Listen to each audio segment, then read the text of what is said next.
अंग प्रदेश, इतिहास की उपेक्षा और जीवित सभ्यता की पुकार। संपादकीय। भारतीय इतिहास की विडंबना यह है कि जिन सभ्यताओं ने इस उपमहाद्वीप की नींव रखी, वही सभ्यताएं आज हाशिए पर धकेल दी गई।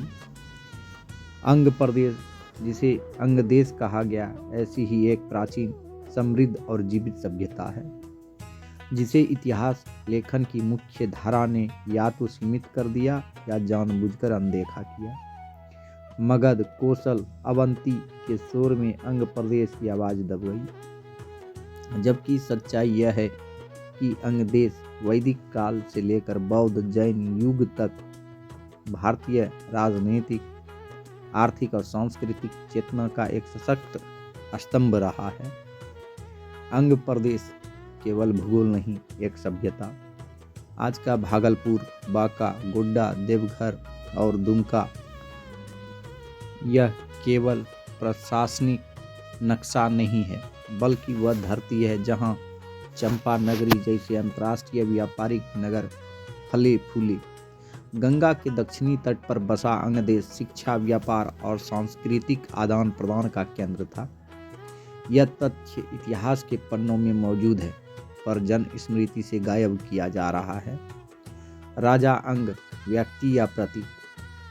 पुराणों में राजा अंग को अंग देश का संस्थापक कहा गया है, किंतु आधुनिक ऐतिहासिक दृष्टि हमें यह समझने को विवश करती है कि अंग संभवतः किसी एक व्यक्ति का नाम नहीं, बल्कि एक संगठित जनसमूह या सांस्कृतिक सत्ता का प्रतीक था।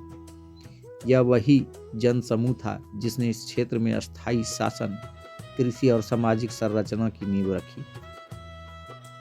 कर्ण, अंग चेतना का अमर प्रतीक।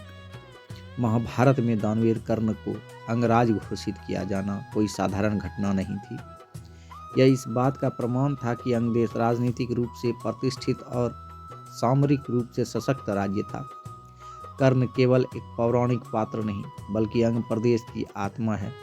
स्वाभिमान, दान, संघर्ष और सामाजिक अन्याय के विरुद्ध खड़े होने की चेतना के प्रतीक। मगध में विलय पर भी स्मरण क्यों? बुद्धकालीन 16 महाजनपदों में अंग का स्पष्ट उल्लेख मिलता है। मगध और अंग के संघर्ष में भले ही राजनीतिक सत्ता मगध के हाथ लगी हो, पर क्या इससे अंग की सांस्कृतिक पहचान समाप्त हो गई?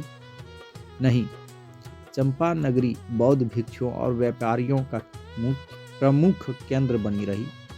मौर्य का गुप्त काल में भी अंग क्षेत्र प्रशासनिक और बौद्धिक दृष्टि से सक्रिय रहा। रक्त वंश नहीं, सांस्कृतिक वंश। इतिहास को केवल रक्त वंश की संकीर्ण परिभाषा में बांधना स्वयं इतिहास के साथ अन्याय है। अंग प्रदेश विभिन्न जातियां, जनजातियां और समुदाय आए गए, बसे, मिले, पर जो चीज अटूट रही वह थी अंग की सांस्कृतिक चेतना। आज जो अंगिका बोलता है, जो अंग की लोक परंपराओं को जीता है, जो इस मिट्टी के श्रम, पीड़ा और संघर्ष से जुड़ा है, वही सच्चा अंगवंशी है।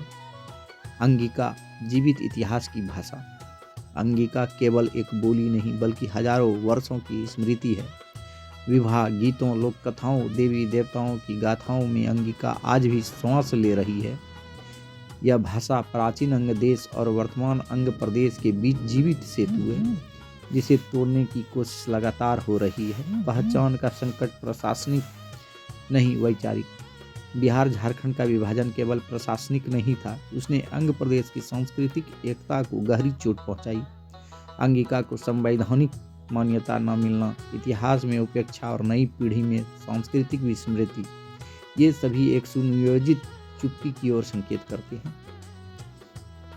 निष्कर्ष, अंग कोई अतीत नहीं, अंग प्रदेश कोई संग्रहालय की वस्तु नहीं है। यह एक जीवित सभ्यता है जो आज भी अपनी भाषा, लोक संस्कृति और चेतना के माध्यम से जीवित है।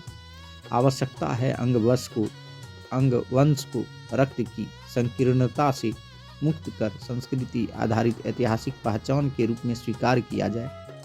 यदि अंग की आवाज नहीं सुनी गई तो यह केवल अंग की हार नहीं होगी, यह भारतीय सभ्यता की आत्मा के एक हिस्से का मौन होगा।